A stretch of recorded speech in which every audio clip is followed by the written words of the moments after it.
Well, get in that Catalina trip while you still can, because unfortunately, it's that time of year. Many kids in Southern California, they're going back to school next week, and it's important to get them started off on the right foot with an annual physical before they return to the classroom. That is right. Dr. David Bronstein is back again, a pediatrician and infectious disease expert at Kaiser Permanente Antelope Valley.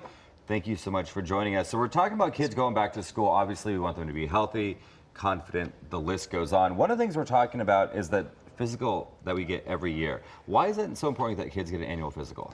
Yeah, it's tremendously important to get the physical. I know we always think about if you need a vaccine, you got to come in and get the vaccines updated for school. We think about for sports, and if you have other forms that you need filled out, everyone comes in for those.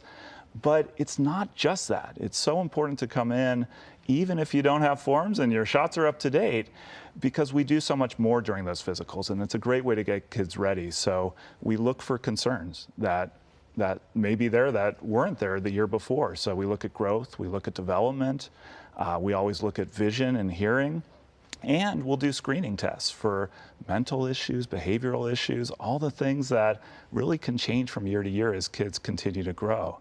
Also, as a pediatrician, I love to give advice. And so it's really great giving guidance to these parents every year about what to expect. Good nutrition, physical activity, sleep habits, tremendously important. And for kids who have medical conditions, of course, we want to monitor that over time. So kids with asthma, allergies, make sure the medications are still working, make sure we don't need to make any adjustments for them to be healthy during the year.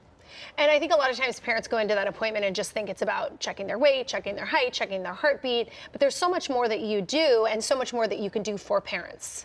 Absolutely. I mean, the physical part is important, but these days, especially, I'd say the mental part, the behavioral issues that come up, tremendously important, so that parents get ready and understand what their kids are going through, so that they're well adjusted for school when it starts. All right, when it comes to summer growing up, that was sleeping in time. Yeah. You stay up late, you sleep in, you hang out with your friends, but now we need to start transitioning to the school year. So what are some ways that parents can get their kids ready so when it comes time, they're going to bed at a good time and not waking up exhausted? Yeah, summer is great for kids. It's, you know, fun, freedom, and like you said, staying up way too late. And so you have to make that adjustment. You have to do a reset before the school year starts. And you don't want to do it the night before. That's with not melatonin. Enough time. Yeah, exactly. You're telling me that's not the right way to do it?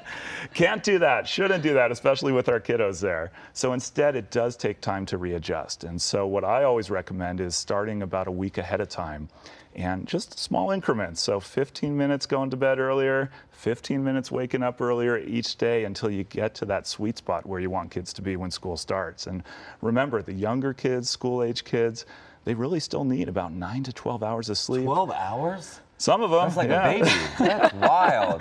Teenagers a little different. Teenagers 8 to 10 hours, so a little bit less there. Which is hard to get with all the homework and their activities and all of that. Although I know my teens find a way, so I don't know how they do it. There's a will, there's a way. That's it's possible. Exactly. Let's talk about those backpacks. Occasionally I'll pick up my kids' backpacks and I'm like, how do you carry this all day? And you know, the older one does have lockers, but there's different types of backpacks. There's the traditional ones, there's roll ones, there's messenger bags that go across here. What is the best backpack to get for a child?